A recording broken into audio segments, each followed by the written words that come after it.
Hey everyone, this is Jordan Parks and I'm part of Team Infinite Discs and just wanted to quickly walk through what's going to be in my bag for 2022. Some things might change, but a lot of the discs that are in there right now have been in my bag, some of them for several years. So I'll just walk through as quickly as I can, and I'm not going to edit this video. It's all going to be one take, just quickly walking through what I'm going to be bagging. This is the backpack I use for most rounds. Usually in tournaments, I've actually been using a Zuka cart, and so I think I counted 26 discs that I'm going to show you today. I don't think I can fit all 26 in here. I think I can fit more like just over 20, 21, 22, somewhere in there when I bring this. But with being older and heavier than I used to be, my knees are always feeling it for round two, so I tend to use the cart when I'm playing tournament rounds. I have to play 2 in a day, but if it's just one round or a really hilly course that I can't bring my cart in, this is the bag I've been using since 2015, 2014, somewhere in there. So, but I already have discs pulled out of there, so it can be really quick as I go through these things. First with my putters, I putted all last year with Exo Soft Links, and I've been liking them. I don't see myself switching. If I did switch to anything, it might be the D-Blend Alpaca. I've got several of those, and I've putted with those, and they feel pretty good. I putted with the P2 for years, but this last year really liked using the Link, so I'm going to stick with those at least to start this year.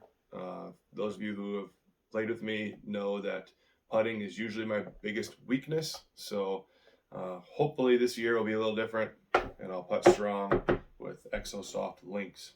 I'm going to show you the rest of my discs from most understable to most overstable in each category. So looking at putters, I really love throwing the XT Colt. So this one I've had for a while, at least a year now, I guess, and very understable. You can throw it almost on like this angle and it will still pop up. Might even finish right depending on how hard I throw it. So fun disc. If I were to grab an infinite disc to fill this spot, it'd probably be the D-Blend Colt or D-Blend Tomb.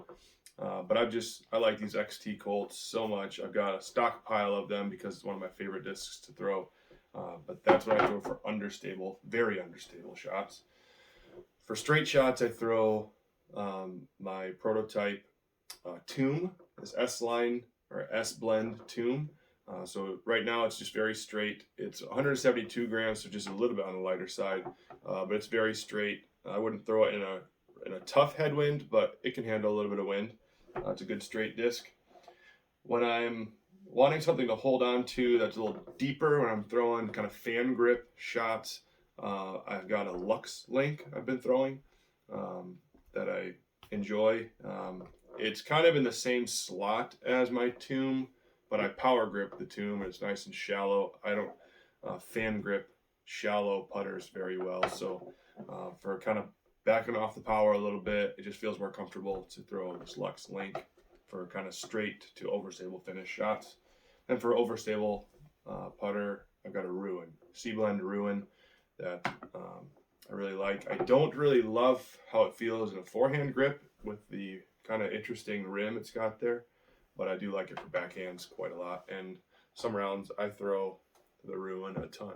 So great disc, been liking that one a lot.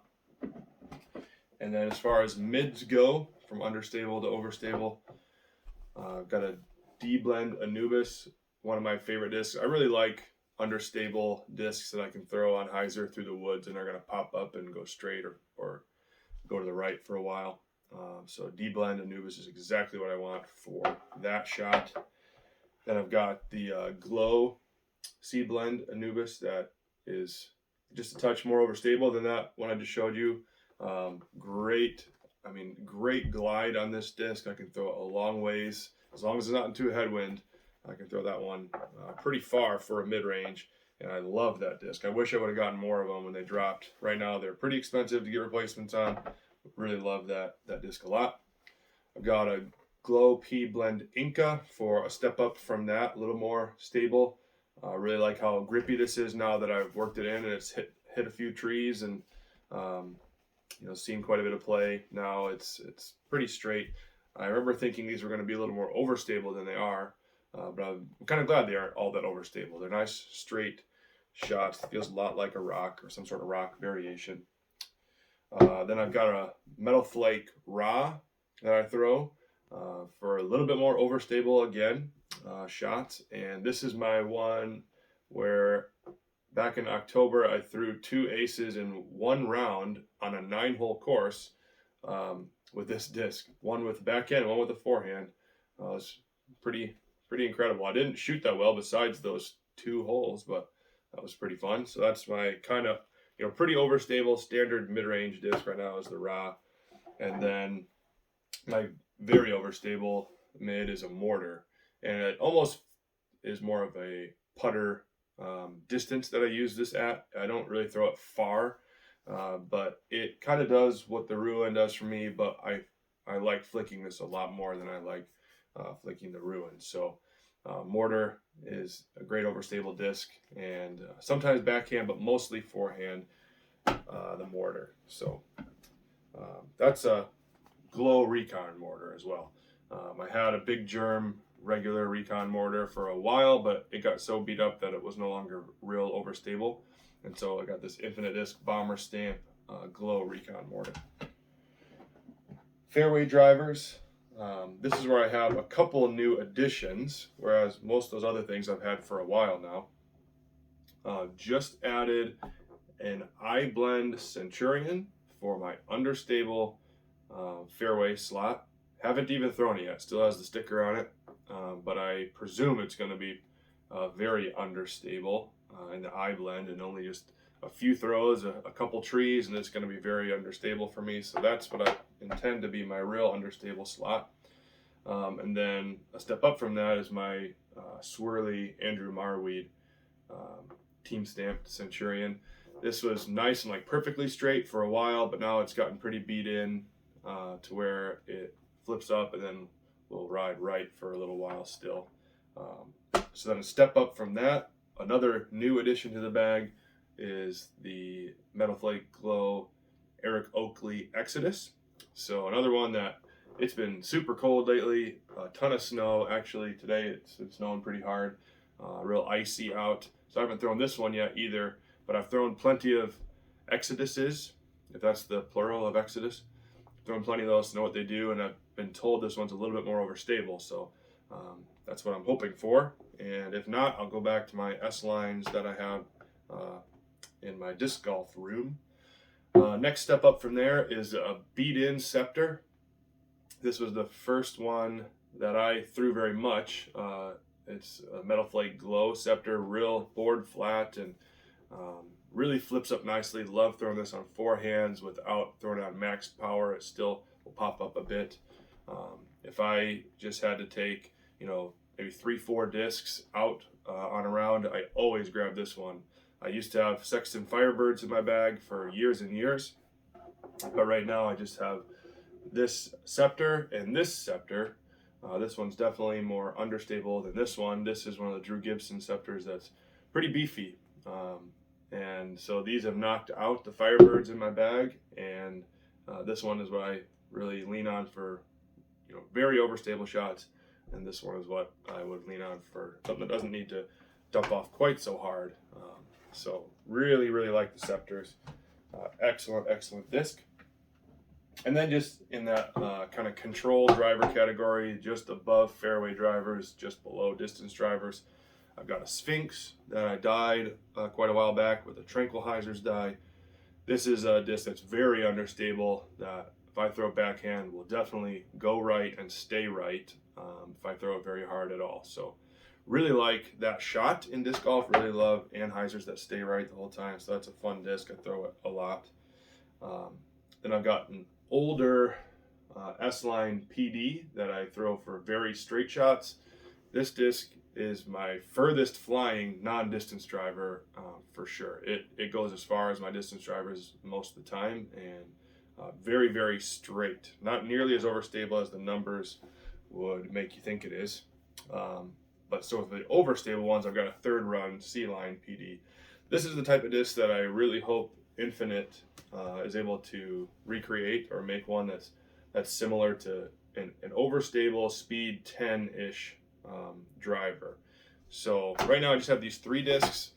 I'm assuming that with all the hype I've heard about the Dynasty, that's going to fall into this control driver category. I don't think it's going to be as overstable as this, but it may knock this one out of my bag fairly quickly if it lives up to the hype that I've been hearing about it. Everyone seems to think that it is a pretty amazing disc, so excited. I should get mine any day now in the mail. Get a chance to try that out, hopefully in the near future. But I really love PDs. I've been throwing them for a long time. Lean on those pretty heavily. Really, really like the PD. So going into my distance drivers now is where I have the most variety. I have a Wiggins destroyer that I use pretty much exclusively for forehand. It's just something that I've dialed in with my forehand. I really like the level of how beat in this is right now. It's just perfect for distance forehands for me. I can throw it backhand, but for whatever reason, it's just always been my forehand destroyer for years, and so it just continues to be that.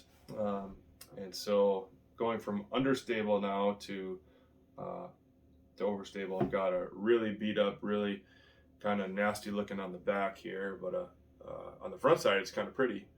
Pre-flight number destroyer that's very understable. I'm not sure of the weight on it, but it's definitely if I throw it flat, it's going to go right the whole time. So old beat up pre-flight number destroyer. Then I've got a first run Pharaoh that's a bit more overstable than that. It'll go straight for a while, it'll flip over a bit, and then does usually come back if it's not into a headwind or anything. But that's a bomber. A lot of times that's my furthest flying disc, is that S-line S-blend Pharaoh. And the other one that kind of gives it a run for its money is this pre-flight number Star D destroyer. This one somehow, it's just been in my bag since I think 2016. So that would put it, at least 6 years of it being my primary driver when I want something that's going to go straight a long ways, but then still finish left eventually. I've been throwing that for a long, long time. Of all the discs in my bag where I've thrown it and someone asks me, what did you just throw there? That's the one that gets the most comments that way, because it's not really overstable at all. It's pretty understable, but it very rarely flips over and doesn't come back. But it also very rarely dumps out early. So just for my arm speed and skill and stuff, it's just right. It's just a money disc for me. So I've got a bunch of those for if I ever do lose that one. But whenever there's a scenario where I might lose it, I never throw it because I don't want to lose that thing. So another disc I really like that I threw a lot in 2021 is the Glow C-Line PD2. So for something that I could throw, if there was a headwind, I'd throw this. It's not as overstable as you'd think with the Glow PD2. Sounds like it'd be so beefy, but this is just, straight with a good dump at the end. I throw this forehand as well for more overstable forehands than that Wiggins destroyer, but this one, really, really great disc. I have maybe just 1 or 2 backups. Wish I had more of those as well, because that is a great disc. Really like the flight of that. Right now I just have 1 Emperor in my bag. I've got a lot of Emperors that I mess around with, that I throw here in the yard and stuff like that. But right now I just have 1 in the bag, but it kind of changes from time to time. This is one of maybe the first run of Swirly ones, I'm not sure. But an earlier Swirly run of Emperor, max weight. This is very beefy. Beefier than that Glow PD2 for sure. But still has some glide and some distance. So this is one I could definitely throw in a headwind, have no worries. Great disc. I don't throw it a ton, but it's a good disc. I like that it gives me a lot more beef than my older destroyers and the Pharaoh and stuff. Then finally, the last, really, really overstable disc in the bag, the one I throw for skip shots, the one I throw when I need to go left on a backhand or need to go right on a forehand, is a concrete slab. Max weight. This thing is really beefy. The people that throw great overhand shots love these. I don't throw overhand shots worth beans. So, but for backhand shots that I need to skip or I need to go left, always reach for this. it dives off so much harder than my Firebirds and stuff. So those crazy dog leg shots, I always throw a slab for those. So that's all I've got in my bag. I think it's 26 discs. 16 of them are infinite discs, so well over half. And like I said, my bag is changing quite a bit throughout the year, and it's always adding more infinite in. And it's not because, it's not just because they're my sponsor, but because I think that they're doing an excellent job picking the right discs that make a complete bag. Even right now, you could have a bag that's only infinite line, and you'd have every shot covered. The one that I think is a little lacking is that speed 10 overstable shot, like a third run PD or something like that, or a overstable Thunderbird. That's the Aztec, although they just recently dropped the Splatter Aztec, so those might fill that role. But so far, the Aztecs I've thrown have been quite a bit more understable than what I'm looking for in that slot. Aside from that slot, though, I mean, they've got everything covered already, continuing to pump out more. So, yeah, my bag, I don't think it'll be too long before my bag is probably 100% infinite at this point. So, thanks for listening and watching and following along, and look forward to what the 2022 season is going to bring. We'll talk to you later.